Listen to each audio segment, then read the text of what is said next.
Good evening and welcome. I'm Nina Olivier, one of the event coordinators for the Northwest EcoBuilding Guild, and welcome to our first event of 2024, low-embodied carbon materials. This is part of our education series, and we're so excited to be hosting some great speakers this evening. I have just a couple announcements before we begin to get us started, but as I mentioned before, as you're entering this evening's event, please keep your microphones muted and to avoid as much background noise. Thanks so much. And I'd like to begin with a land acknowledgement. The Northwest EcoBuilding Guild acknowledges that we work on the unceded traditional land of the Coast Salish peoples, specifically the first people of Seattle, the Duwamish people, original stewards of the land past and present. We honor with gratitude the land itself and the Duwamish tribe. I will post in the chat a local resource and organization called Real Rent, and you can do something today to stand in solidarity with the first peoples of this land by paying real rent. All funds go directly to Duwamish tribal services to support the revival of Duwamish culture and the vitality of the Duwamish tribe. We welcome you all to learn about the traditional Indigenous lands you live on, as we recognize not everyone this evening is joining us from the Pacific Northwest. So I'll post in the chat an awesome resource and website called nativelands.org to learn more about the Indigenous lands you live on. So again, welcome everyone. Thank you so much for joining. We'll go ahead and jump into a couple announcements here before we get started. Again, this event is being recorded. A recording of this event will be made available to all Eventbrite registrants and Northwest EcoBuilding Guild members. If you're joining this evening, please try and mute your microphone during the presentations. There will be time after each presentation for a question and answer session. So that's when folks can turn on their video if they're feeling up to it, unmute and ask some questions of our speakers. And I'll post my phone number and email in the chat, but if you experience any technological issues or challenges, have trouble connecting, just let me know and I'll try and help sort that out for you. Couple of fun upcoming events we've got going. The Northwest EcoBuilding Guild is a 501c3 nonprofit dedicated to educating the community, designers, builders, architects, and the general public all about green building in our region. And so we have various events and programs that are designed to educate the public about really fun, neat, interesting green building topics. On February 10th, we have an in-person EcoBuilding coffee chat networking event. Bring your ideas and projects you're working on. Perhaps it's a question you've got and need some folks to help answer. Join us at Fremont and Milstead Coffee. We've reserved several tables and would love to see you all there. On February 28th, we have a wonderful segue from today's topic. We've got two great speakers that will be presenting on case studies involving the BEAM embodied carbon calculating tool. This will be a virtual webinar on February 28th. We have Sean Conta with Targa Homes presenting and Talia with TC Legend Homes presenting. Some really awesome case studies. So we look forward to that event. And then March is still in flux, but we might be addressing technologies enhancements of sustainable building and or another education topic that month. So join us March 27th for our March education series. And I'm so excited, mark your calendars, April 27th, our Northwest Green Home Tour has been scheduled. For those of you who haven't done the tour or been on the tour or have participated in it, it's a lot of fun. It's a Saturday of touring really awesome green homes and or multi-family, mixed use and small businesses. It's a chance for folks to see live and experience live really neat green building features, projects, passive houses, built green homes, DOE net zero energy ready homes, really awesome event. And we also welcome builders and developers as well as architects. If you are working on a project that you'd love to showcase the green features of to the public and or or just share a really neat maybe small business, or perhaps your architecture studio and or building studio have some really neat features, please join us. I'll put a link in the chat for registering your site on the Green Home Tour. We are still needing sites and participants to host their project on the tour, and we'd love to feature your project. And of course, the website's right there on the slide, northwestgreenhometour.org, and I'll post that as well in the chat. Really excited for that great event. And a friendly reminder, the Northwest EcoBuilding Guild is a membership nonprofit organization. Member benefits, if you join today, include access to member-only content, including on-demand webinars, workshops, and event replays. This is just a really neat screenshot of our education sessions from previous programming and events. You'll have access to on-demand videos and trainings. On-site hard hat tours, we've been doing those sporadically, but they're separate from the Northwest Green Home Tour in that they are just a single project. And we've had the chance to take a look at some projects, perhaps in MEP REFN and or had a really fun opportunity to tour the Sean Contatarga home, actually, which was really fun. So discounted pricing on all events. You are featured on our Green Pages directory. There are technical expert forums and tons of networking opportunities. And it's just a wonderful membership and organization and community of green builders alike and architects alike. So please consider joining us as a member. And with that, John Alexander, are you on and or available to kick us off with some speaker introductions this evening? Sure, Nina. I'm good to go. Wonderful. And before you start, I do have a little announcement to make. We're so excited to welcome Don Davies and Marty Josund. Unfortunately, our second speakers of the evening with Biofiber Industries are actually stuck in a flooded area and are unable to present this evening. So it'll just be Don Davies and Marty. So I'll pass it back to you, John, for their speaker intros. So welcome. Very good. Nina, can you hear me? I can hear you loud and clear. Okay, very good. I'm having a little internet challenge here, so my video is not working regularly. Well, we'll go without the video. It'll be fine. Okay, thank you so much. I just want to mention a few studies I've seen in the paper recently that give some context to our global climate or our local climate situation to what we're talking about tonight, or at least things that I found particularly remarkable. In the Seattle Times in November, there was an article about the U.S. national climatologist report, and it's talking specifically about their predictions for the Pacific Northwest in the future. And it definitely got my attention. It said the Northwest has risen nearly 2 degrees of Fahrenheit since 1900, and extremely hot days are becoming more common, as we've experienced. And it says what I find somewhat very disconcerting is the best case scenario. Average temperatures will increase by 4.7 degrees by 2080. That's 4.7 degrees Fahrenheit, or 10 degrees in a worst case scenario.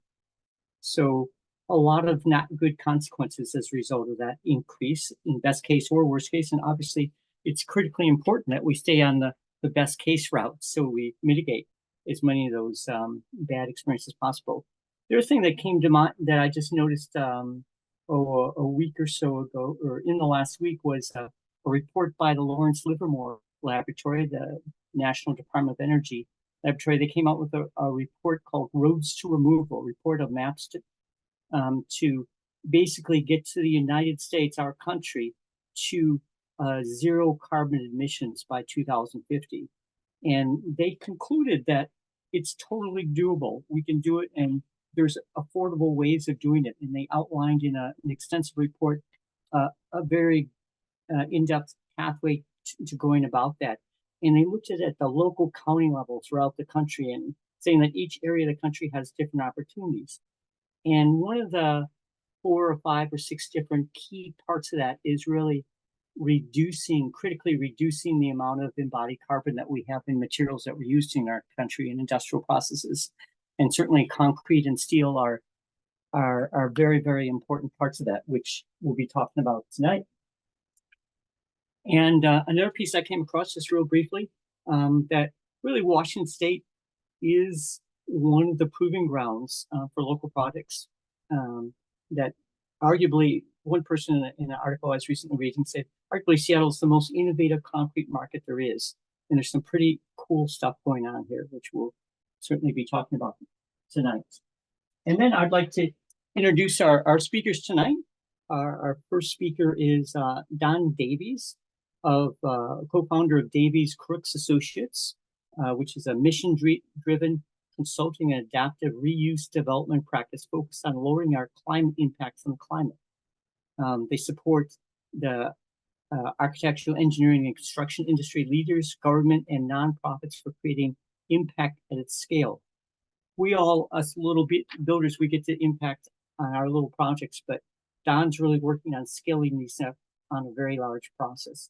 He has been, was the past president of MKA Structural and Civil Engineering, which is a very large firm in downtown Seattle. And he's been an a champion of industry champion for urban density, resilient and adaptive reuse, and low carbon construction. Projects in more than 18 countries and 50 major metropolitan areas. So Don and his wife have taken on this challenge of really testing, proving, and promoting these key steps in reducing our embodied carbon in the construction process and transportation process. And I think what he's doing is just an absolutely key thing to lowering our emissions and carbon. Also, Don is has helped found the MKA Foundation, the Carbon Leadership Forum, and Building Transparency, and he's the board chair of the Building Transparency Council on Tall Buildings and Urban Habitat. He's a senior fellow at he's been a senior fellow at the Design Futures Council, and he's on the AICSCAC Sustainability Committee at the Living Futures Institute. He's on the Energy and Carbon Technical Advisory Group and an executive advisor to Architectural 2030 and SE 2050. We're honored to have you, Don. Thank you so much. And also, Marty Josund will be a speaker. Marty's his company is called Brightstreet Contracting. He's a local green building contractor. He's been involved with the Guild for many decades. Those of us who've been around the Guild for a long time known Marty's done many projects, and he's worked with Don on a number of known Don for quite a long time, and his wife Joan as well. And he's the contractor on the key project in kind of East Green Lake called the Hubbard Corner Project. That's been the place for showcasing many really cool materials. And on that note, thank you very much. Go right ahead. Thanks, Don. Don, I'll turn it to you. Thanks, John. That was, I think I need to shorten that intro. There's a lot of things to show up when you do a whole career. So this is going to be a bit of a tag team between Marty and I. And Marty, you've been a part of the Guild much longer than I, so maybe I'll let you start it out here. All right. I don't know how to click my video on, but that's okay. So I met Don through my wife and his wife Joan when they were both working at the Washington Environmental Council some 35 years ago. So we've got a history, and I ended up remodeling the first house. I don't know if it's the first house you own, but the first house that I did is over by Roosevelt neighborhood. And then another house that they moved into right around the corner, and another house down the street. So we've done a number of residential projects together over these years. And then a couple of years ago, Don and Joni called and said, "Hey, we got a little project. You want to have a look at? Say, of course. So we met at this building. It's up on the screen. It's on the corner of 72nd and Woodlawn Avenue. A beautiful old 2-story with a partial basement, about a 6-foot hot headroom crawl space basement, 100 and some years old, unreinforced masonry. The zoning there would allow for, I think it's 5/1, but they wanted to recycle and repurpose this building to last for another century.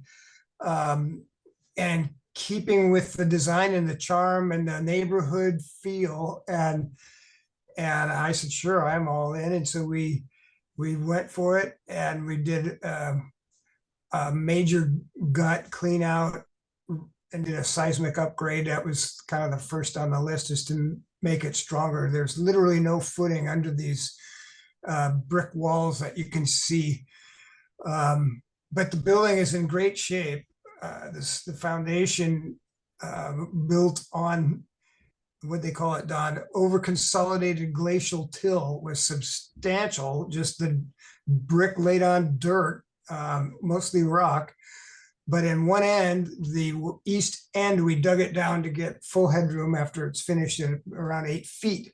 But that's just for mechanical and equipment that might need to be utilizing that zone in the 1/3 or less in that end. But the rest of it is, we took all the dirt, the concrete rubble and everything, and stored it over on the under the unused space. So we didn't export any excavated waste out of there. So it's just sort of redistributed.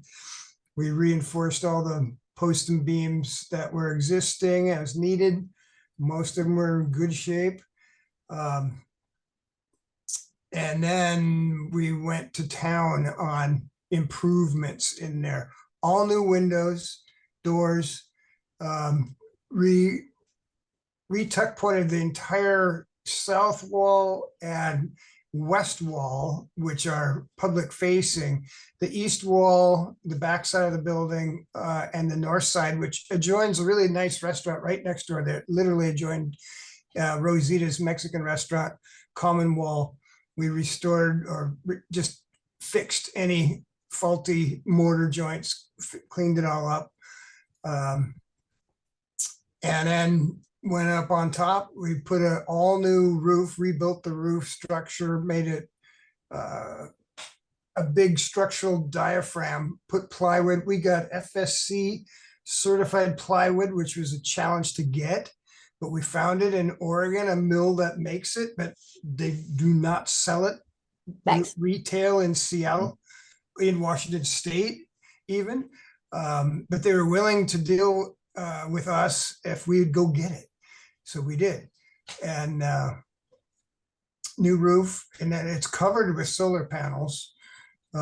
Took out all the gas, eliminated gas to the building, capped off in the street. It's all electric. The main floor is going to be a pub, a soccer themed bar called the Atlantic Crossing, which is moving in. They're finishing their space now, hoping to open on March 1st, so real soon. Their existing going concern, they were over on 65th and Roosevelt for 20 years, I guess. I'm not sure how long, but that building and that whole neighborhood is getting renovated. And so they needed a new home, and they found this place, and they're going to have a beautiful new space and nice folks. I've gotten to know the owner a little bit. He's a real charming fellow. So whenever if you want to watch a soccer game on TV, it's all things soccer in this bar. And they're adding a nice restaurant, which is bigger than the old space had. So family friendly. The old bar was 21 and over. This is going to, I think, allow families in. So it's going to really be an asset in the neighborhood. And it's been fun getting to know the neighborhood. We've had many visits from longtime neighbors who've walked by and what are we doing and what's going on? And we tell them the story, and they they're just so happy that we're not tearing it down like so many buildings get pulled apart and taken down and replaced.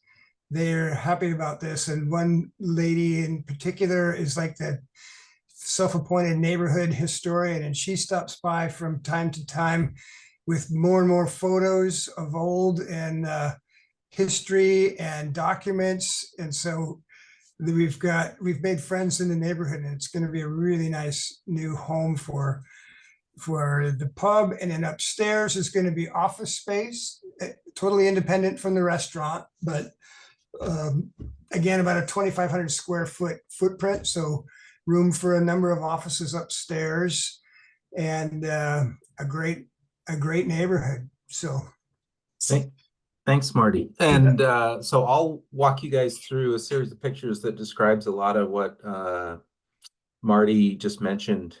You know, when we started this project, though, we wanted to challenge the industry. We wanted to challenge what typically is happening in construction. And so if you're going to do something different, the first thing I did was make sure you're working with someone you trust and a friend.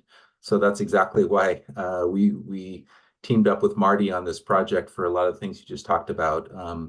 You know, we've worked together for over 30 years. But this project, we really set out to show on an everyday project the opportunity to drive change in an impactful way, and to talk about circular economies, but knowing that you know, we need to, the old adage, you need to walk before you can run. And so that's very much was in our line of what we were doing. And, you know, it almost started with challenging the question, can we make this transition, you know, from the linear economy to a circular economy that many of us talk about? I don't need to convince this group of that, but there's a lot of people that write a lot of checks that like to be fast followers. They don't like to go first. They're looking for a de-risked process. They're looking for someone else to have done it first before they will be an enabler to do things at the next level. But many of those same people also can be scalers that take ideas and expand it to the next level. And so I've, you know, much of my career as a structural engineer, domestically and internationally, has been working with those people. And simply, we saw this project as, let's take those ideas we always talk about, but never actually always kind of happen. Let's use some of those next generation materials. Let's show how to de-risk the process and get out there and tell that story. So super grateful for this opportunity to talk about this, experiences I've had, that Marty have had through this project. And really, but you know, take this as ideas from here, what you can do on your own projects, not just the materials, but just the process of how to bring in risk manage experiment along the way. Now, this building, as Marty said, it's a little over 100 years old. It started out as a drugstore. It was Hubbard's drugstore on the various early pictures, which I think the middle one, if we zoomed in on it, it would say Hubbard's Corner. So that's where we came up with this name of Hubbard's Corner for what we were calling the building. Through Prohibition, it's rumored the basement was a speakeasy, and so we're actually playing on that up a little bit with the bit of a Ted Lasso moment in the soccer bar that's going in on the first floor. It's been a lot of fun. So you see the project, and as Marty said, it is a complete gut down to the bare structural frame. Took all the gas out and then rebuild it back with a full seismic upgrade. Mixed use commercial with a restaurant on the first floor and office space up on the second floor. We made this be a family affair. This is actually my oldest son, Ryan, going to town on drywall in the yoga studio that used to be in this first floor space, which we took out and opened everything up. A lot of self-discovery, a lot of fun discovery. Marty said the bones of the building, especially the brick on the outside, was in really, really good shape. Some of the brick, I'm not sure what kiln it came out of at the time, but it was as strong as or stronger than actually some of the concrete in the building and the foundations. A lot of opening up of the walls. We wanted to get to those old original rough sawn timbers and expose them and celebrate that in the project. Here you're seeing a picture from down in the basement where we did have to tear up some of that basement and lower it by 18 inches, as Marty had mentioned. We put a new fire sprinkler system in the building, and so as part of that upgrade, we put the fire pump room down the basement, but we needed some more headroom. So we added that additional 18 inches, dug it down and rebuilt that. We really worked hard on this project to minimize waste coming out of the site. So actually, because we decided we weren't going to use all of the basement, everything that we took out of the basement and the rock and the dirt, we actually pushed into the back corner and kept in sight. So there was no net cut and fill for the materials that we moved around for the part that we had to deepen down. We did find a lot of things, let's call it the sins of our forefathers, or just maybe the robustness of some of the material that they were working with. Several times as a structural engineer, I was scratching my head of like, why is this building still standing up? But it's also been here for over 100 years, so it must be okay. That's Marty shining a flashlight through in the basement, one of our beam column connections, where you can see the old timber girder actually spanning, not even touching the column, and there's no nails or anything else connecting these two things together. And I think what happened is with some of the unloading that we did on the floor up above, there was a rebound. There was still that elastic property in that beam, and it lifted off the column, which I found amazing. This other picture on the right, was some of the roof joists. And as you would expect with a 100-year-old building, there's all sorts of adaptations that had happened over time. I found this framing up on the roof quite entertaining because it was still standing, but again, one of these, how's it still standing? That picture on the left is looking up at the roof at a condition where we have a girder coming into a stud pack, some creative framing that was going on there, but more intriguing or interesting is you follow that stud pack down to the bottom of that wall, it has nothing underneath it. And so there's a fairly sizable trim area that was coming down on these two studs, and there's nothing but air at that location. And the best I can figure is the lath and plaster and that some of the other secondary framing is spanning that load back to the next stud bay back to carry everything down to the ground. So we fixed a lot of these sins, or I should say Marty and company fixed a lot of these things as we opened things up and found them. Fun architectural features. This is some of the old original tile work at the entrance to the building, which we preserved and have kept. So we tried to keep as much history of the building as we could, including the 45-degree camphor for this vestibule as you come into the building, which has turned out to be a bit of a challenge for ADA because that's not at a 18-inch push level. So we've had to put in a automatic door opener on the front door because of maintaining this original vestibule. Picture here down in the basement, as Marty said, where we had to dig down the 18 inches. You can see where we just pushed all the material off into the back, so we kept it on site. And as Marty said, that was digging down in this over-consolidated glacial till. So it is tough dirt, but that's good. It's part of the really strong bones, the base of this building that felt really good for what we came back in structurally with.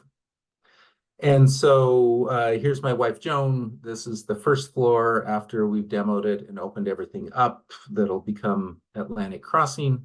You can see the brick wall in the background that we also opened up and saved, and that'll be the backdrop to where the bar is. This is a common party wall with the adjacent restaurant of Rosita's. We did do performance energy modeling of the building. so that we could be able to achieve that open brick wall by putting heavier layers of insulation on other walls, of a balancing of what we needed to do to meet for the code.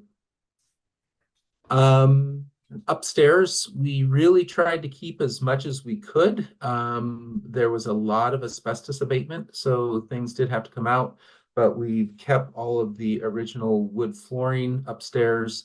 And in fact, the floor diaphragm that we had to put in for seismic strengthening, I'll show you some other pictures, we actually put it down on the ceiling of level 1, not on top, because we didn't want to have to tear out all the original wood floors and we wanted to keep what was there. Open it up where we needed to. There are some skylights that we've also maintained in the new roof framing upstairs. Opening up the windows to the full height was there. Big, beautiful natural daylight that'll come into the office spaces that are there.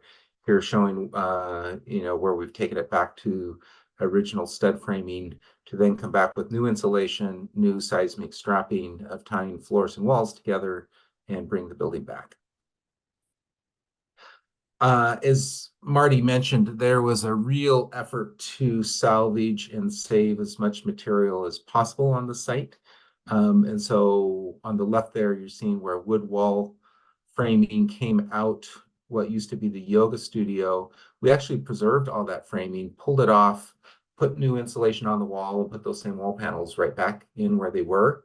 And for wood that wasn't able to be directly reused like that, we had a whole crew there for quite a while pulling nails, getting us back to boards to then reuse the boards as much as we could for what we had on site.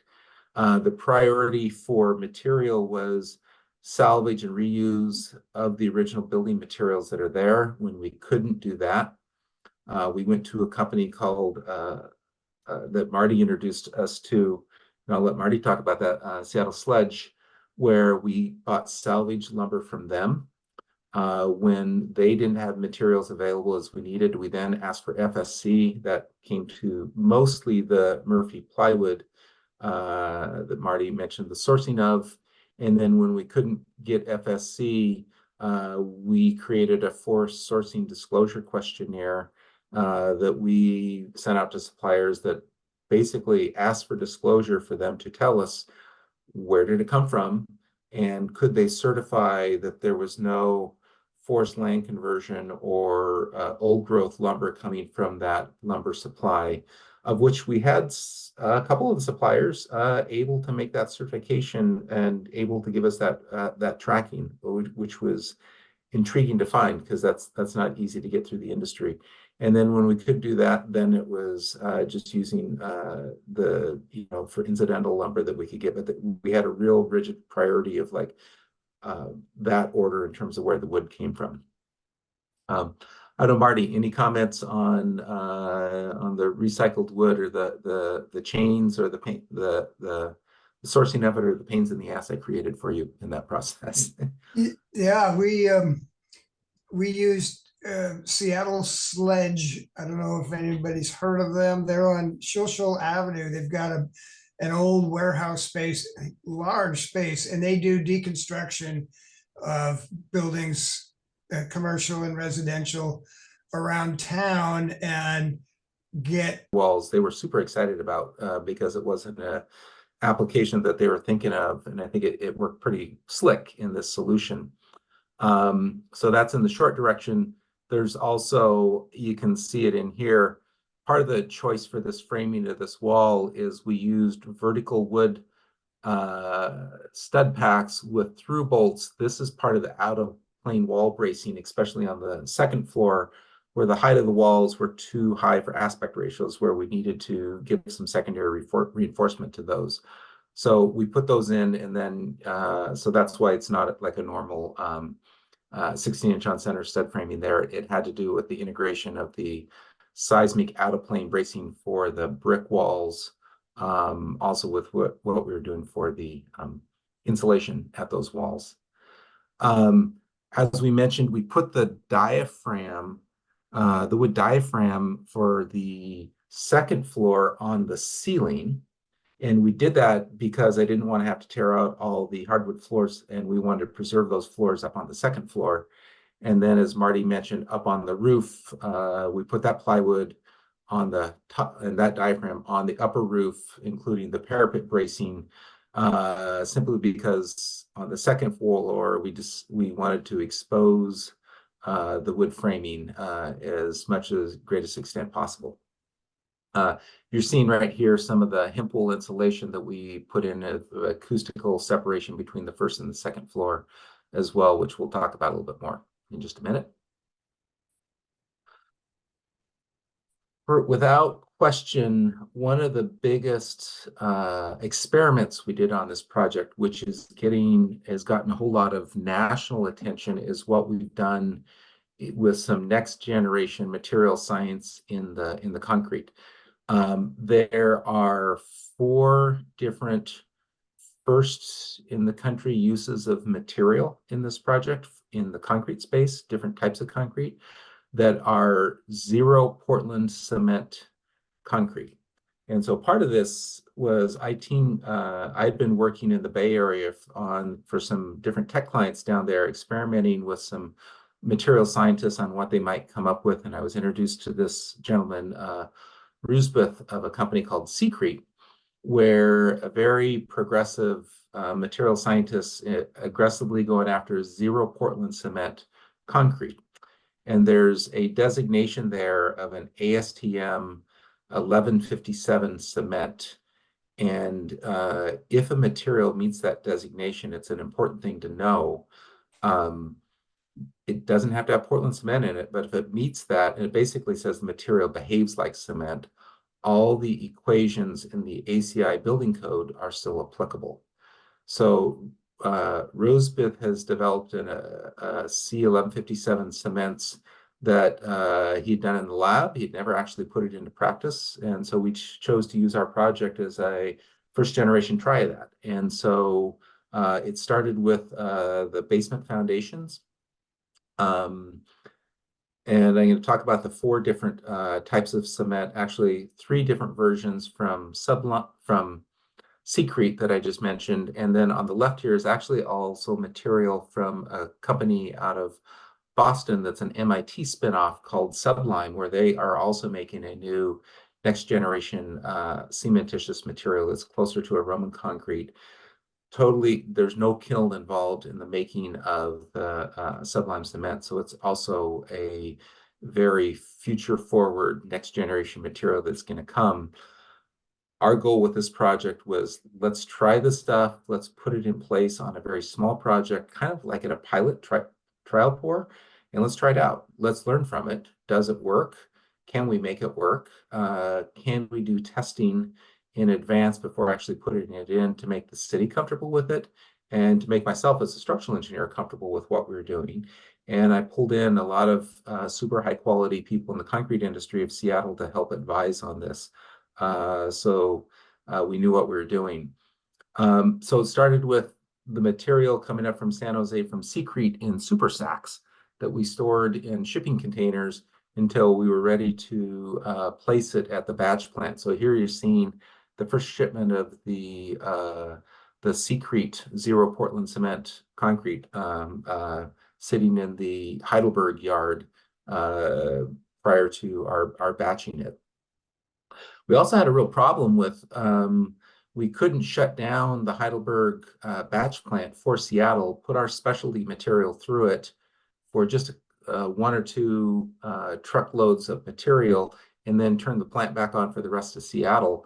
So how did we create the batching system? And so this truck here was recommended. This is called a volumetric mixer, and there's several of these floating around the area, where this is a 10 cubic yard delivery of concrete to the project site, but what comes to the site is not a ready mixed drum truck with everything mixed up in a wet state. It looks more like a dump truck, and it carries the sand, the gravel, and the cementitious powder in different bins. There's a screw auger you see up here at the top where the materials is combined onto a conveyor belt, mixed in real time, and then went directly from the volumetric mixer into the pump truck into our building. It's basically a mobile batch plant on wheels. And so our first pour, we did 2 of these volumetric mixers right at the site to pour the foundations. Here you're seeing the first foundation pour, the material coming in. We only needed 3. We asked for 4,000 PSI concrete at 56 days for this project. We really only needed about 3. We were pouring a mix that was targeting getting to 5,000 to 6,000 PSI just because it had a first use mix never been done before. And this was more about, can we show that it actually works? Can we pump it? Can we place it? How does it finish? What do we learn from it? And so this mix here, which is 0 Portland cement, is primarily a blast furnace slag, so a byproduct of the steelmaking industry, as the binder to make the concrete. The rest of it is really normal concrete. The rock, the sand, the water, the proportions of those is like normal concrete. It's why it looks like concrete. What we've really changed is just there's no, the cementitious material is the C-Crete binder. And so, like I said, this is, it flowed well. One of the things we found is I think it's set a little bit slower, but I don't know, Marty, any other comments on the placing of this first pour? No, it handled remarkably similar to what I'd just call standard concrete that you'd get. And it was, like Don said, we did 4 different flavors of this concrete in 4 different areas around the building, and each one was a little different in its handling and finishing. But for these big grade beams that we poured, it flowed well. You can see an earlier slide, it showed them doing a slump test on it, and so they were, here we go, and he this inspector was happy with the results of the mix that was specified, and it met the specification.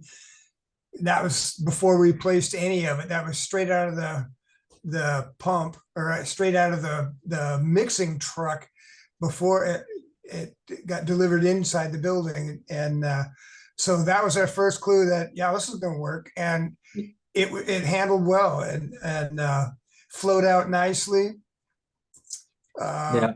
One thing many people on the site didn't realize on this day, and like the inspector thought it was going pretty well. I had 3 PhDs on site watching this pour on different parts of the pour.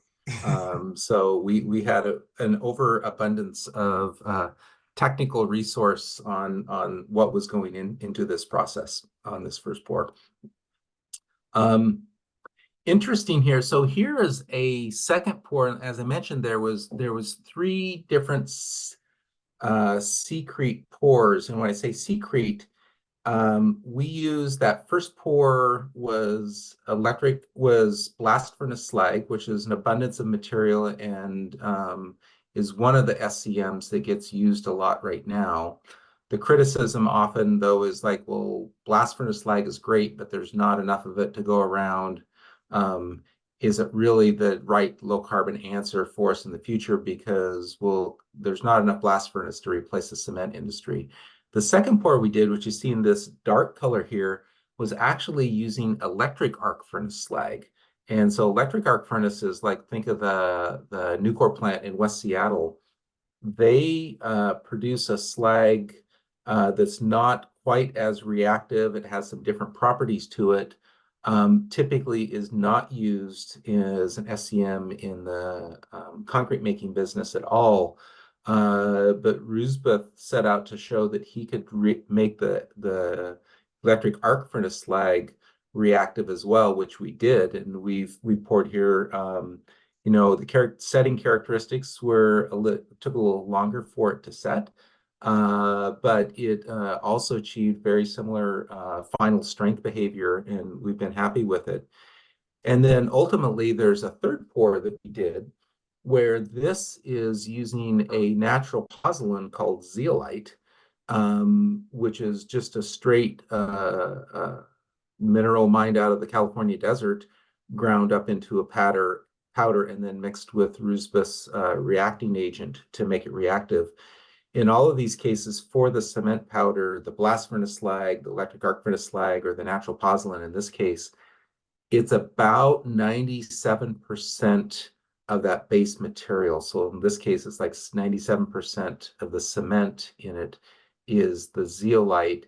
And then there's about a 3% secret sauce activator of what the geopolymer highly reactive base material that Rusbus puts into it for what comes out of it. So this is an outside slab on deck or outside deck area that was poured slab on grade.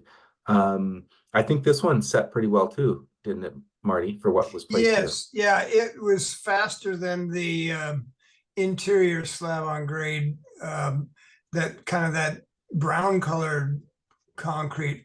That was perhaps had too much water added on site when they were mixing it. It still met the slump test, so it didn't look suspicious, but it was just slow to be able to trowel it out. In fact, it took us a couple days. They told us it would probably take 9 to 12 hours to kick. So we came back on whatever day of the week we did it. We came back at 11 o'clock at night just to check it. I wasn't very optimistic because it was so wet at the end of the day. We poured it about 9 o'clock in the morning, and at 4 o'clock, it couldn't crawl on it on pads. You would step right through it. So it was just almost as wet as when we poured it. And then at midnight, it was just about as wet. So we were confident that we could leave it alone and come back in the morning and hopefully trowel it out. But it was still soft, but it eventually kicked and cured. And so, I mean, that's all good information though, as we're learning and in this lab test here. And that's what I would describe this. Everything that we have poured on this, I would call pilot studies, trial pours. I would say the zeolite in the blast furnace, I would have no qualms using. Again, super good performance. The electric arc furnace material, yeah, we got it to where it needed to go, but most builders and most developers probably wouldn't tolerate the process it took to get it there to that point. But that's part of a learning process. Something I also learned, these super hyper low carbon mixes don't really generate much of their own heat. So like when you pour a normal concrete slab, as the concrete curing process is going on, it gets pretty warm, and that warmth actually helps accelerate the reaction that happens. These materials, so like this slab that we poured, was in November, if I remember. November. It was pretty cool. And so we got everything we wanted, but it also was a little slower to set than you might normally want, just because of the lack of heat of hydration, because the reaction just doesn't have a lot of its own self-heat generation. What that means is these mixes will be wonderful in hot weather climate environments where you're pouring in the middle of the summer and you need to cool things down, but pouring it in the middle of the winter, you're going to have to give yourself extra time. And it's, Rusbus had a very interesting comment. He said, as we were figuring these out on these pours, he said, that we've had 150 years to dial in concrete pours to get it just exactly right. We're on like week 3 of, third pour ever done of this stuff. So we're still dialing it in a little bit, but I'm super optimistic of the potential of these materials, but I would still consider them field trials that you want to be very careful in the managed use of where you're using them. And just make sure you come in with your eyes open, and you need to do prior testing with whoever supplier you're working with so that they understand the material. Do the lab testing before you go to the field to make sure you're going to get what you want. And actually using that as an example, I've been doing very diligent testing of concrete cylinders of all of these mixes. I'm getting cylinders out to 180 days for each of these pours. I'm showing you right here the break data from Terracon on the on one of the blast furnace slag pours that we did for the shear walls down in the basement. And you know, you look at the strength data we're getting, it's pretty darn good. We're getting 3,000 psi at 3 days. We're 6,000 at 28 days. It continues to gain strength. We've done 90-day breaks that are at about 6,500, and we're still waiting for the 180-day break. But this is with about 600 pounds of the cement powder in this mix, which is a pretty standard concrete mix. And I'm actually saving most of these cylinders just for posterity's sake of from the experimenting that we've been doing. Okay, let's move past concrete. Some of the other exciting things. I'm doing a whole building LCA on this whole project where Marty is diligently tracking all the materials that are coming into it. And ultimately, we're going to make all this information public and available for study purposes, for the purposes of letting this be a lab and learning. The rebar we ensured was all sourced from the Nucor mill here in Seattle. Now that's good and easy because that's the local rebar source, so it's probably going to come from there anyway. But that is the lowest carbon footprint rebar in the country. And mostly it's just because it's a 97 to 98% recycled product, but it's also Nucor in Seattle is buys all its power from Seattle City Light, which is primarily hydropower.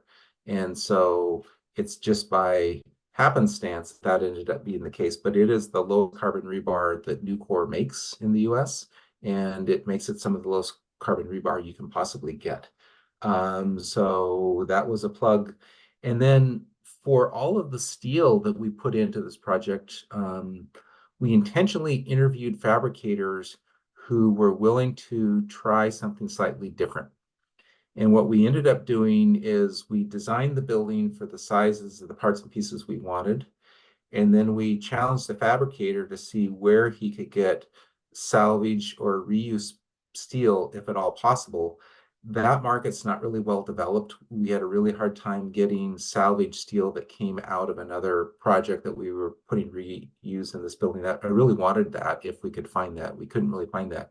But what we did achieve is they Metals Fab had a large boneyard of, call it the scrap pieces left over from old projects, much bigger projects that they were doing that we hadn't been used. And so we used a lot of that boneyard material that came into this project.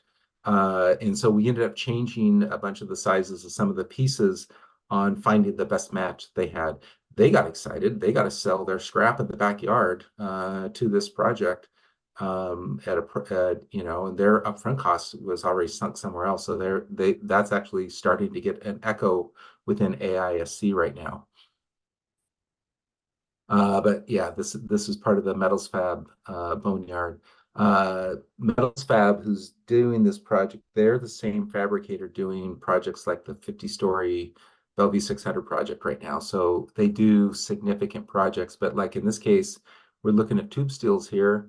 That's a piece of that tube steel going into the front awning work on the front canopy of the project.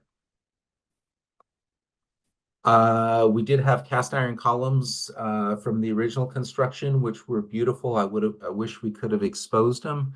We planned on exposing them and welding to them until we figured out that you can't weld the cast iron. So we had to do some fairly creative strategies of wrapping those elements down low with some other pieces of steel to make our connections work. So there's a little bit of a field scramble we had to do. And in the interest of time, I'm going to finish up here on structure, but I talked to you about some of the salvage and the wood sourcing choices that we made. Here you're watching the mass plywood panels going up into place. And ultimately, these are 9-inch thick mass plywood shear walls up above. But what they really are is two 4.5-inch panels brought in through the first floor, jacked up into place with a system that Marty had put up on the roof. And it's a really simple condition. We just put knife plates off of the steel beams of the braced frames, brought the wood panels up on each side, and it's just a sandwich condition of two 4.5 panels, two 4.5-inch panels with through bolts to tie them together to give us the shear walls that we needed for the mass plywood shear walls up above. The reason I went with mass plywood instead of CLT or other solutions, mass plywood is an engineered wood product where you're engineering out the flaws in the material. It basically means you can use higher bending stresses. And so the bending stresses of a mass plywood wall is about 30% higher than you might get under from CLT or others. You can simply just use less fibers, less material to carry the same load. And that was part of the story I wanted to bring out. And I also wanted to celebrate that there's now 2 of these mass plywood presses on the West Coast. Ferrers Lumber and Boise Cascade both have them. So you can create a competition on a project if you're sourcing and using mass plywood in a project. Here you can see the brace frames coming in. We did put a recycled tin press ceiling to go back in for the final condition of the restaurant, keeping kind of the air and character of the original building. And here you can see those mass plywoods and Marty's inspection job of what we were doing upstairs. So insulation, we sourced as much as we possibly could for the project using hemp wool.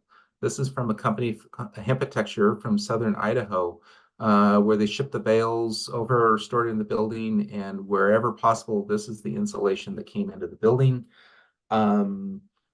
It's a natural fiber-based product. This company has just come online over the last year or two. I think this is their first sale and use in Seattle market, so they were super excited, and we kind of love the impact of both from a carbon perspective, but just kind of the working with it in flavor. Here's kind of showing a flavor of where we were putting it in some walls and floors. Marty, I don't know, you got any comments on the placement of the hemp wool?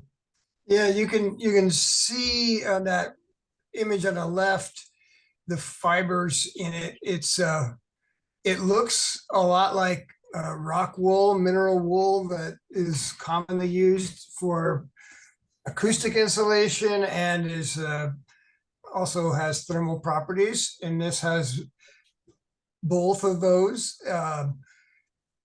It is tougher. It's literally, you can't cut it with a knife. Like there's these insulation saws, or looks like a big bread knife that you can saw through a lot of insulation.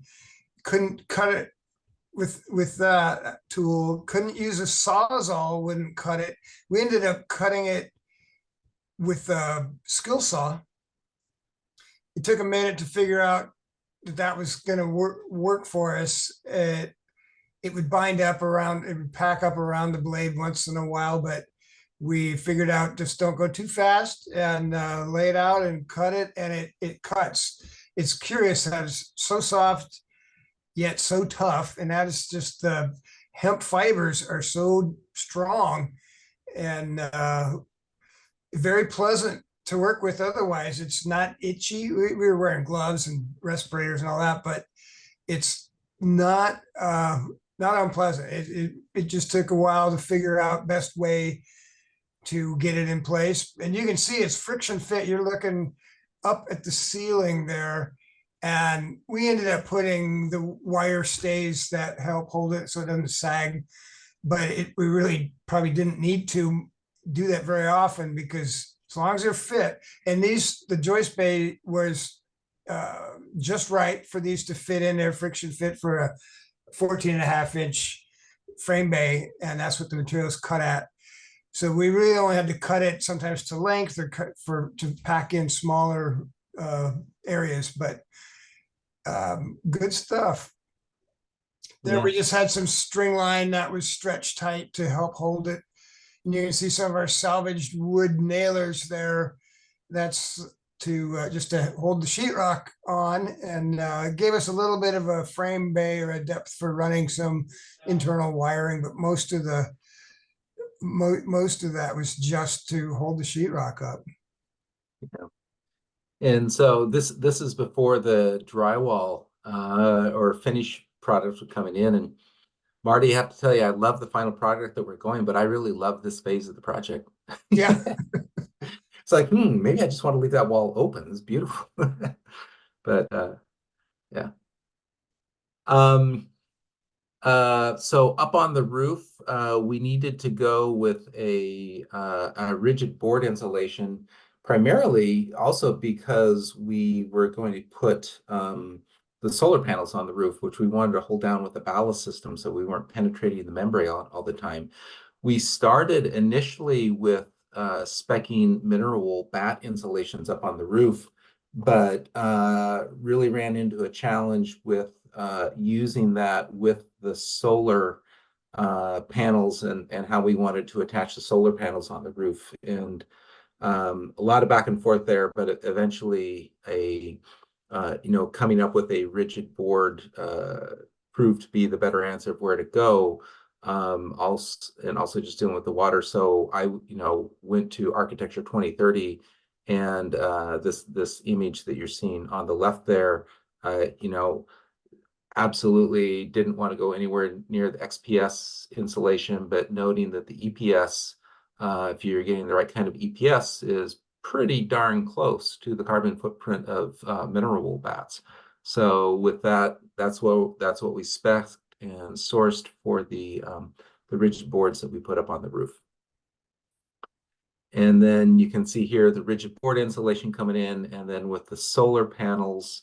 Now we also, the roofing membrane that went in, we didn't want to do, we kept PVC out of the project just from the ILFI red list. So we got a 25-year roofing membrane, but it's not PVC, and we didn't do the torch down. But then for the solar panels that went up there, we have a ballasted system that is basically just held by weight down on that roof. And we've sized high efficiency heat pumps for the MEP system throughout the first and second floor. We took all gas out of the building. The solar panels are sized for 100% of the energy consumption needs of the second floor offices. So EUI of 0 for the second floor. And then the first floor is on a totally separate meter. And we didn't have enough roof space to deal with their power needs, but it turns out it's really hard to calculate the EUI for a restaurant because it really depends on how successful the restaurant is in terms of what they're doing. But we did take all gas out of the restaurant, and it made it be an all-electric restaurant. Worked with Pioneer Masonry for all of the masonry restoration work, and loved working with just beautiful craftsmen and what they were doing. Here you're seeing part of the tuck pointing that was going on the 72nd Street face, and there was an interesting bead detail that was in the original detailing on the building that we chose to keep and pull that through. And I remember at one point in the project, I can't remember the gentleman's name who was doing this, but it was very clear that there was the older master craftsman showing the young guy how to do this, and he was complaining about the hard work it took to get the detailing right on this, but he was being schooled by the master of how to do it. But they did a beautiful job. Yeah, they did. Yeah. So in the exposed level of all the old restored brick, this is what you see coming around the building. And then exciting down in the basement, this is the Prometheus Materials Pro Zero block. This is an algae grown CMU. So it's about a 2200 PSI CMU block you're looking at here, but again, no Portland cement involved. This is a company out of Boulder, Colorado, and This was their first shipment, first use of this material in the Pacific Northwest. They shipped us a pallet of it, and I literally took this picture today. This is that CMU wall going in down in the basement, one of the area separation walls that we'll have coming in. And I added this picture in on the left because within this CMU wall, we are bringing in sublime cement using a new next generation, the sublime material from MIT, with the goal of getting to as low of a net zero or carbon negative wall as we can. Now, I got CMU blocks shipped in from Boulder. I have cement being shipped in from MIT. There's travel. It's not zero. You can't call that carbon negative. And I'm actually bringing that shipping distances into the whole building LCA story. But part of this was also demonstration of showing what's physically possible in these materials. So this is kind of exciting and for this wall to be going in. So the punchline of this project, every project is an opportunity to do something. And that's really the thing I want to emphasize and what we're really trying to do out of this project. Risk manage experiments, prototyping options, sometimes for what you can accomplish on your own project, but honestly, sometimes equally important, what can you do for the next project? What are you building to let industry scale to on the next thing? And then celebrate those stories. And so that's exactly what we've been trying to do through this project, and the story continues. Like I said, when we're done, my intent is actually to share any and all data on this project, on the materials, on the strengths, on the concrete, on the whole building LCA, what we found through this renovation effort. And things like this presentation we're doing here. This is my wife Joan giving a talk to the Carbon Leadership Forum group that we gave a tour of the building. Similar, just talking about the materials and what's gone into the project. And it takes a village, it takes a whole team to do it. This is what the project looks like right now. And as Marty said, we are looking at an opening date targeting the start of March. I bet you it's going to be mid-March before they actually get everything hooked up in the first floor, but things are moving quickly, and it'll be an exciting addition and a fun restaurant in the Green Lake neighborhood. We've talked for a long time here. I'll turn this back over, but if people have, I see a bunch of questions in the chat that I really haven't been paying attention to, but happy to answer questions that are here for both Marty or I. Thank you so much, Don and Marty. That was a fantastic presentation. Really neat materials. Yeah, we'll kick us off here, Leslie Lane. I'll start going down the questions in the chat, and then we have time this evening to open it up if folks feel comfortable and want to share their screen or turn on their video or unmute. Feel free to jump in and ask questions. And these events are made to be engaging and interactive. We'll kick it off though with Leslie. And as I'm going through your questions in the chat, if I'm missing something, please feel free to chime in and add context. Leslie has asked, do you have any estimates on the reduction in carbon footprint from using C-Crete and or your salvaging efforts? Excuse me. So that's the whole building LCA. And as soon as I get final quantities of everything from Marty, prod, I'll be able to finish the LCA to put that study together. We're figuring that out right now. I can tell you that we are tracking over 80% less than a baseline building if we had just built this building. If we had torn it down and built a new building of the same space.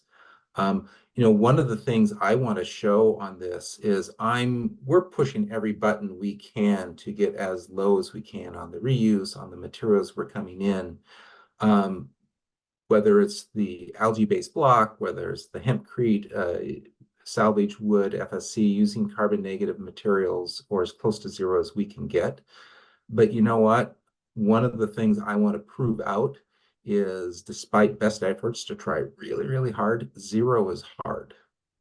I don't think this building, when we finish our LCA, despite everything we've done, we will truly be able to call it a carbon neutral or carbon negative building.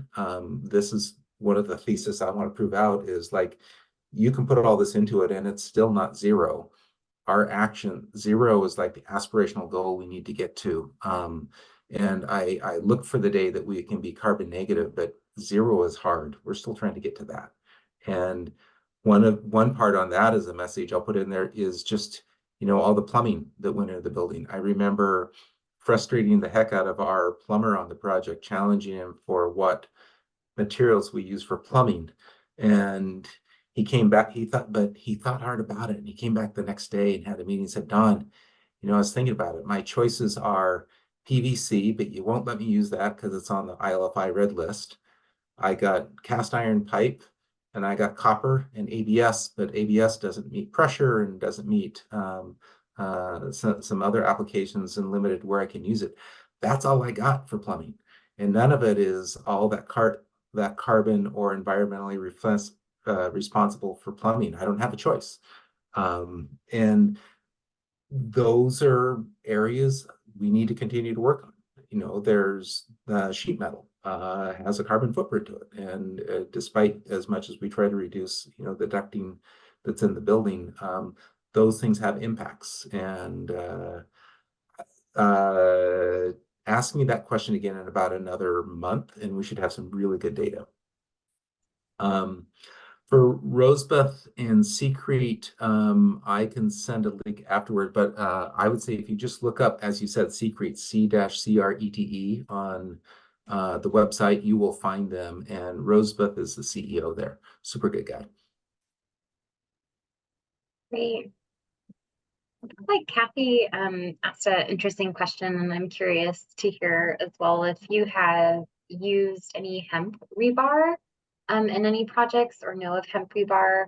Yeah, do you have any experience with that? I do not. I haven't heard of hemp rebar, but the hemp core is awfully tough stuff.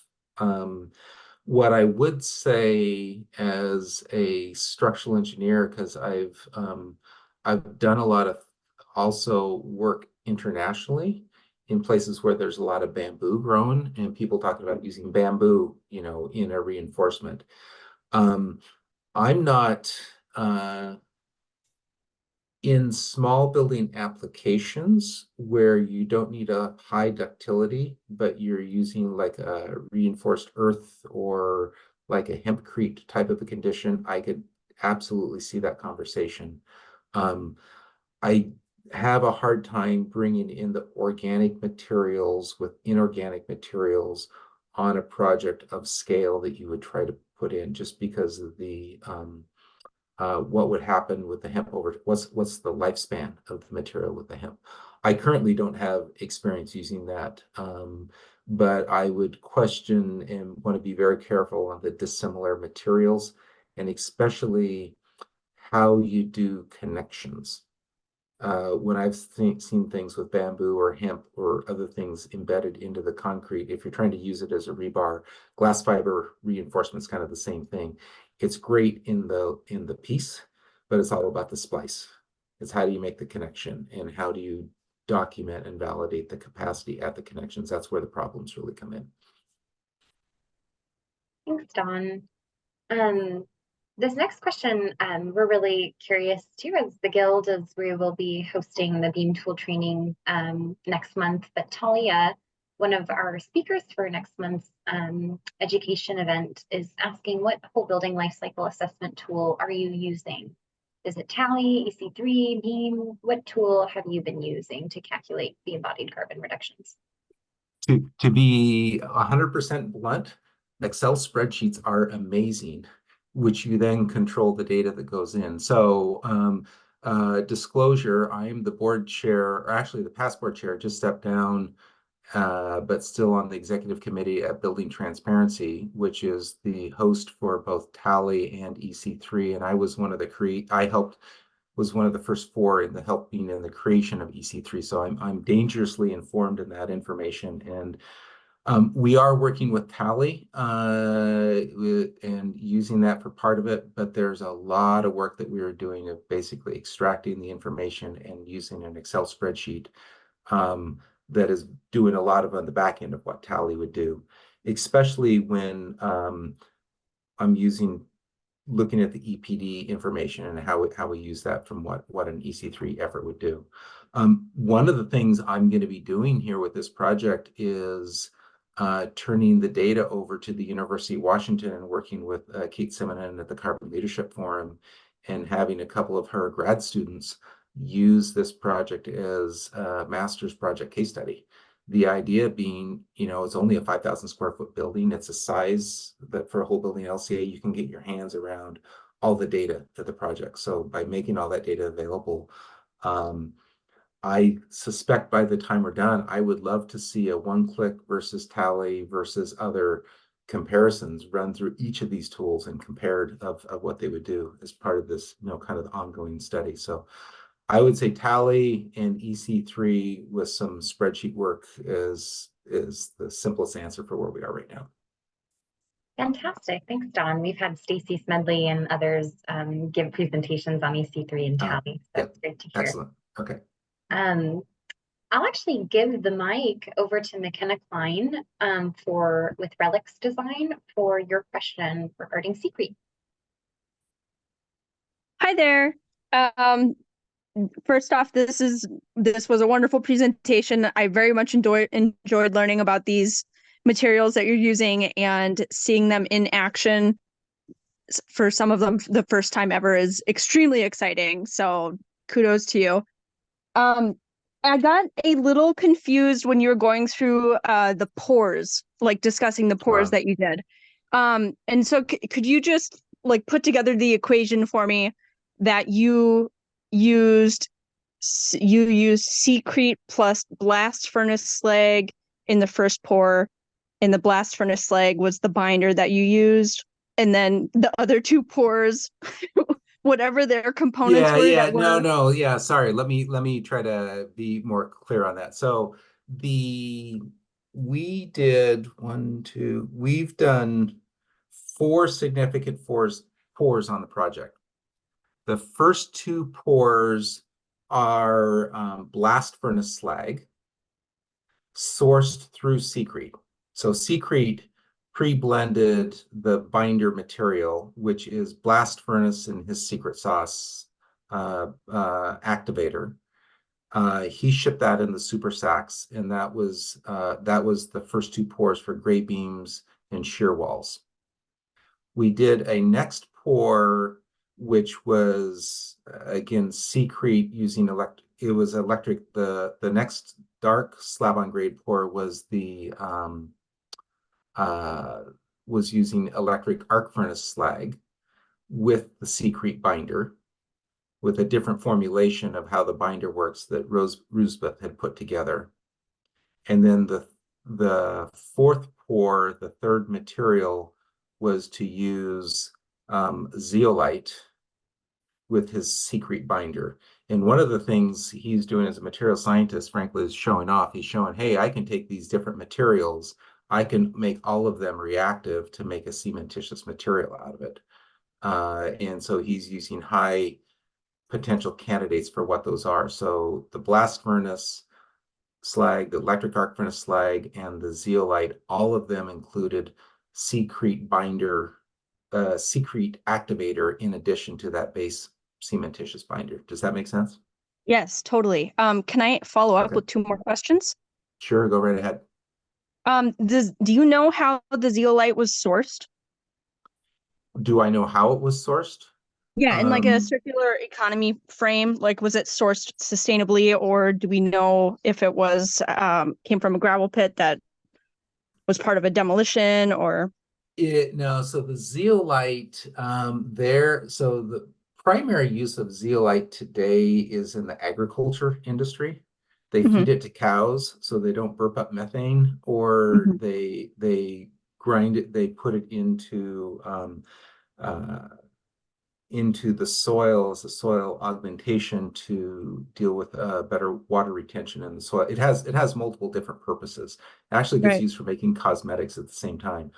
Ultimately, it comes from an open surface mine that I think is in Southern California, down in the Mojave Desert. So it's not a circular economy use of where the zeolite comes from. It's an extractive material being mined from the earth. Zeolite in its nature is basically this zeolite. One of the reasons it works, it has a super high calcium content in it. Yeah. It's basically an old lake bed of a prehistoric lake that has a bunch of shells in it.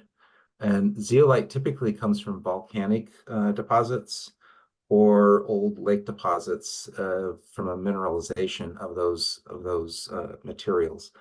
But it's an extractive mining of a material in the California desert for what we came into this project, but there's a lot of different zeolite sources across the country and the world.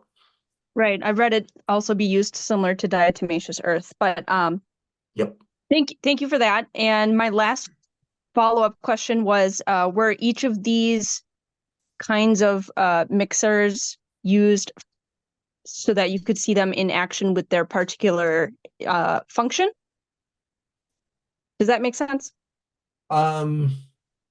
So in each case, we were after 4,000 PSI at 56 days. We did a use case of, we did a footing application, we did a shear wall application, so a vertical pour inside of the formwork. We did slab on grade applications.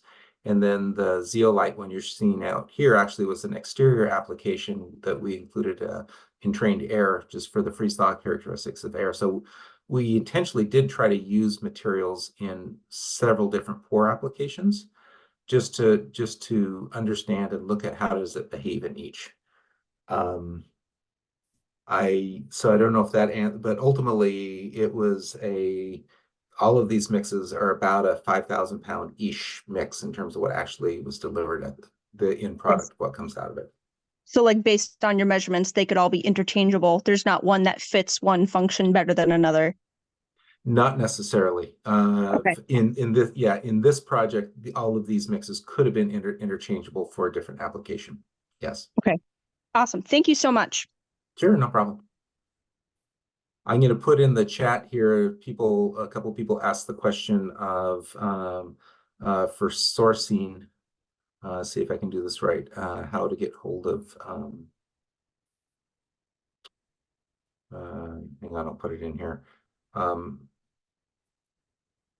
For C-Crete, there's their web link, and I'll also put a web link here for the Prometheus materials for their Pro Zero block too. Thanks, Don. It looks like, John, you've got your hand up. You got a question? Yes, at least one. To start with, Don, obviously, a carbon neutral or a very low carbon mix of cement concrete is a critical part of the climate picture. Do you have any sense of, the timeline of how long it will take it from the level of experimentation you are doing and others are doing around the country or the world to the point where we can call up Heidelberg or Salmon Bay or Stoneway and get it to our own jobs, residential or commercial jobs locally or anywhere else? And also, do you have any sense at this point of whether the ultimate products will be cost comparable to what we're currently paying for concrete? Really good questions. So one of the things that I knew intuitively, but this project really smacked me over the head, we don't have a material science problem. There's smart material science people that know how to figure some of this stuff out that can make some really amazing products for us. We have a supply chain problem with the ability to handle these materials, bring them to us, make them available. We didn't, for this project, we really didn't have to pay extra for the material. Rusbeth sold me these first generation cementitious materials at about the cost of regular cement.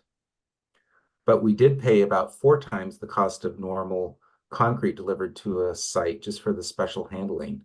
Like the volumetric mixing truck that I showed you was not cheap, you know, to get that to bring to the site so that we had a way to handle the batching. And the problem is the supply chain, you know, the batch plants of the country aren't set up.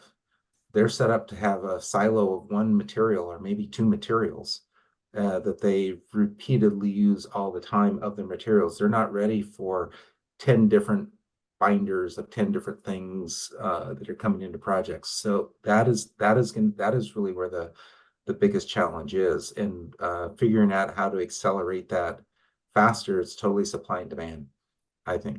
And so things like this is just trying to accelerate that supply and demand. I would say this though, because I'm doing this as a study for the ClimateWorks Foundation on something else. If you look at all of the most innovative next generation materials like Subline, we just talked a little bit about them, but I think they are an amazing future forward potential for scale for where they could go. Or Brimstone is another company that's out there. You know, they're talking about producing hundreds of tons of their material right now in pilot applications, and scaling up in 5 to 10 years to be able to produce thousands of tons, with a goal to get to 1 million tons in maybe 5 to 10 years of the material that they could produce. Last year in the United States, we produced 91 million tons of cement. Globally, we did 4.1 billion tons of cement. And so we can't scale it fast enough, honestly. I think many of these things that you're seeing, like on this project right now, if you work hard enough, you can get it into your projects now, but it takes some effort. In 3 to 4 years, I think it'll start becoming easier. I think in 5 to 10 years, it should be more of a regular occurrence. But normal Portland cement in that time won't change. You know, if I took like the 10 best novel ideas that might be out here, C-Crete, Sublime, Brimstone, and put them all together, that's 10 million tons a year of material 5 to 10 years out, where we're using 91 million tons a year of cement right now. Excellent. Great response. It seems like we clearly have a supply line issue, but we also have a political issue that if we had a very healthy carbon tax, suddenly the economics would swing very strongly in this direction and quickly. This is why the Inflation Reduction Act and a lot of the money in it being targeted towards climate issues like this is so transformational. And I don't think we really understand that's what's going to push this quickly. It's going to be the federal policy and federal stimulus money coming in, building infrastructure, demanding lower carbon solutions. That is really what's going to drive things the fastest. And what I'm trying to do with projects like this is just demonstrate that these materials, these options can work today. We just got to figure out how to scale it. Sounds good. I saw something online suggesting that if many states in the country did just a couple miles of highways in some of these experimental materials, we could get a lot of data really quickly. Yep, exactly. Well, and in fact, you know, my little project, we're doing 5 different mixes, or, you know, 5 different pours with 4 different mixes. If you take a big project, whether it's a highway or a high-rise building, and you think of the thousands of concrete pours that happen over the course of that project, every project's an opportunity. Should be doing an experiment. Every project should be playing with something. Maybe if it's not even the mainstream that they're doing on that project, be experimenting with something new being used, even if it's just building for the next project that they would do. Very good. My last question for the moment is steel. Could you tell us a little bit about low carbon steel production, and also, sorry, one more question too, of other options for rebar? I know there's basalt rebar and fiberglass rebar as options out there as well. Mm-hmm. And are those lower carbon? Do they work? The basalt and the fiberglass rebar are, they have, and they're really good solutions when you need crack control, or like say in a roadway condition, that's really good. They don't have the ductility properties that you're not going to use any of those in, like, say, a high seismic condition for, they don't have the right stress strain properties, and they don't have the ability to how you make the connections between them. And the behavior of that isn't really understood well enough to let it build into any of the seismic codes. So I wouldn't go for those alternative rebars in seismic applications, but there's a lot of concrete that gets placed that's not seismic applications, and especially for crack control for high durability locations. That's where I've used the fiberglass rebar in the past. I haven't used the basalt rebar, but I think that's certainly possible. And the ideas of like the hemp or the bamboo or others, people have, especially outside the United States, have played with that and used it in applications where it's very hard to get steel, or people are trying to build with the local materials that they have. Those tend to be mass material buildings, gravity-based buildings, and it's more almost for shrinkage control, the applications where they're most successfully being used. So the big thing about steel, low carbon steel, if you look at the bell curve, steel really comes from two sources: blast furnace or an electric arc furnace. Blast furnace is first generation steel, and that's generally going to be about 4 times higher carbon footprint than if you get it from an electric arc furnace steel. So in the US, start with buy local, or buy US, or buy from Europe, and you're generally going to get an electric arc furnace steel, as opposed to, say, if it's a blast furnace, that's typically first generation material coming from China or Russia, or it used to be Russia, not so much coming to the US right now. And ask for EPDs and follow the EPDs. Ask for mill-specific EPDs and let that help inform where you're getting material from. Most of the carbon reduction in steel today, because it's such an energy-intensive process to make it, is really about renewable energy credits, going to electric arc production, and then using more sustainable, lower carbon electrical supply that's going into it. That's really the game in the steel industry. There are some new future forward steels being talked about that are super low carbon, but they're still in the laboratory on someone's desktop at MIT. They're or a few places they're not at a scale operation yet. That to truly be transformational in the way of like new, and there's a couple out there being talked about, but a new steel mill is about a $2 billion investment. And so the infrastructure to put those things in place is going to be a slower process. And the best thing to do for steel right now, honestly, is circular economy of figure out how to salvage and reuse material that we have. And then when you do have to go buy new, making sure it's coming from a recycled product as much as possible. Now, fortunately, what we make buildings out of, steel beams, columns, rebar, most of that is recycled product.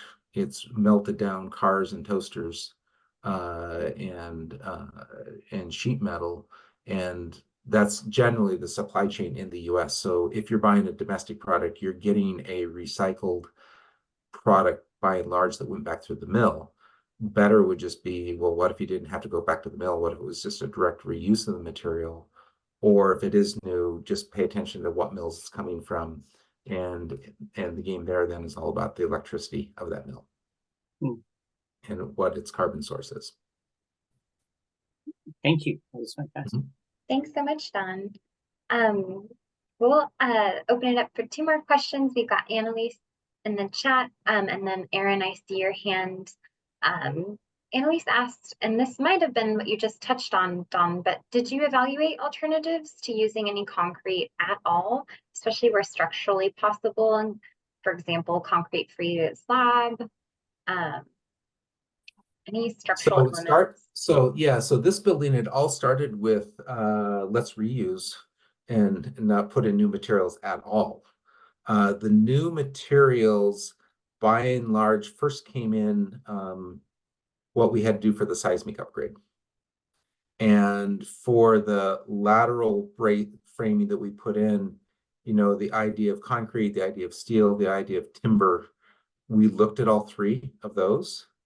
And my choice of concrete shear walls in the basement, steel braced frames on the first floor, and mass timber on the top, I honestly wanted to challenge all three industries and what's the best you can do in your industry. What's novel, what's innovation, where can you guys go, and try to have a story to tell for each of them. So we could have done steel as an example instead of the concrete in the basement, and we could have done steel instead of the mass timber on the roof. We could have probably looked at mass timber for all three. I could have used any three of those materials for the full stack of what we're tying those in. Other than I stayed with concrete down in the basement, just because that's just because the water issues and the nature of what was already there. We use steel in seismic applications or wood, and much of what went into this was actually all wood. The diaphragms, the wood bracing for the out of plane struts that I was showing you, we were using wood stud packs. So there's a lot of wood material, and then try to use responsible wood sourcing wherever possible. Hey, thank you so much. And then Erin, it looks like your hand is up, and if we might take one or two more questions after that we want to be kind to everyone's time. Yeah, Erin, thanks, Nina. I'll give you the floor. Hey, Don. Hey, my name's Aaron. This is really an awesome presentation. Thank you so much. I really appreciate seeing what happens when an experienced structural engineer that has a knack for natural materials and a care for that gets involved in an adaptive reuse project like this. It's very fascinating. I also really appreciate what you just talked about wanting to challenge the different industries and seeing and sharing that story of how far we can go and how far we can push concrete, steel, and wood to be as low carbon and local and healthy as possible. It's really awesome. So adaptive reuse is, I do a lot of policy work. I'm on the planning commission for the city of Olympia. I'm on the board of the guild here. And adaptive reuse, especially after, post-pandemic era, is a really big topic. Olympia is looking at a lot of that with the state buildings. And so there are a few buildings downtown in Olympia alone that we've been looking into, and I'm so curious about the cost analysis of this, trying to convince the landlord, the developers and the building owners that it's a right idea and not just to tear it down. But how can you help shed light on how the cost analysis penciled out for this project and why it didn't get torn down when looked at from a purely budget standpoint? Good question. Part of it, it didn't get torn down because I made a decision not based on budget. We wanted to preserve and value kind of the integrity and the history of the building of what we did. I would say this: the cost of the adaptive reuse was not, for this project, to the extent of the reservation that we did. It probably would have been cheaper to tear it down and build it new, or at least on parity of what that cost would have been. I think it's probably close, just because of the asbestos abatement and then having to work around a lot of the different pieces that there. And this was a pretty extensive empty everything else and build it back. So I'm still trying to solve that nut better. But a full seismic upgrade is a pretty invasive effort. And when you put also full MEP upgrade, full fire sprinkler system upgrade, it's basically you're looking at new building construction costs for sure. I would say this though, for the things we have done on this project, it didn't cost me extra at all to get Metals Fab to give me salvage steel versus buying new. In fact, I got a discount on it because I used their scrap. Our cost for all this fancy concrete we put on the project at the end of the day was less than a 1% premium on the cost of the project. Yeah, that's Um, really awesome. I've taken the good notes of that stuff. Yeah, I the biggest risk on this uh, entire project, which we honestly still don't have right now, has been the utilities. yeah. It's been over a year and a half and we still don't have the power hookup or the water hookup to this building. We're trying to open our doors in March. And that risk, and using electrical just as an example, we have all these great aspirations to take our buildings off of gas, make them all electrical. That's exactly what we did. We put solar on the roof. The utility can't keep up with the demand, and their backlog and their ability of the infrastructure in the street isn't ready for a whole bunch of these projects to come along. And what it has taken to get the utility hookup from the city on electrical, and frankly, even on, we could have done this building without a fire sprinkler system. It's only 5,000 square feet and 2 stories, but we put the fire sprinkler system in because A, it was the right thing to do, and because we wanted to give flexibility in the restaurant. I'm 18 months in and still don't have a water connection for what started as a voluntary life safety upgrade for the fire sprinkler system. And I still can't get the water hookup yet. And I hope we're going to have it before the building opens, or obviously have to have it before the building opens. But I would challenge, because especially at the city, the policy level,